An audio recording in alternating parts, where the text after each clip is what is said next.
I'm Steve Price, in tonight for Marcella Lee. I'm Carlo Cicchetto. Dr. Martin Luther King Jr.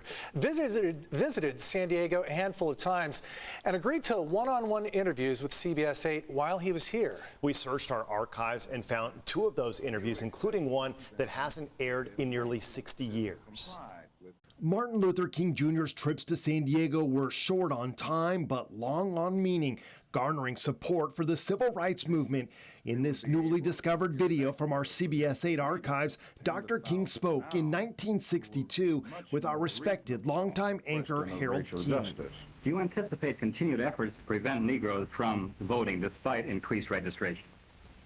Yes, we still have a great deal of opposition. All types of conniving methods are still being used, such as complex literacy tests, intimidation and threats, and in some instances, economic reprisals are taken out against Negroes who seek to register and to vote. Dr. King returned to San Diego in 1964, a year after his I Have a Dream speech. He spoke to packed houses at San Diego State and Cal Western University, which is now the site of Point Loma Nazarene. And again, he made time for a one-on-one interview with King. Dr. King, your rented college in St. Augustine, Florida, was hit by bullets early today. Does this indicate a new outbreak of violence in the civil rights struggle?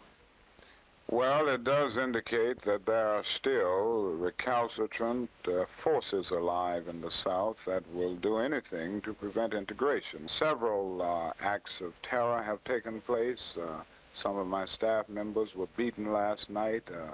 They shot in their automobiles and then went and shot in the cottage that I had just rented for our staff for the months that we will be working there. While Dr. King did encounter protesters on his trips to San Diego, his stops were always peaceful, and he promoted nonviolent solutions, including sit-ins, which helped put an end to segregated lunch counters in the South. And you feel that this is the best policy to follow, is nonviolence rather than more direct action? Well, I think that nonviolence is a type of direct action, but it is not violent, and it is not a bitter reaction. And I do feel that nonviolent resistance is the most potent weapon available to oppressed people in their struggle for freedom and justice. Thank you, Reverend Martin Luther King.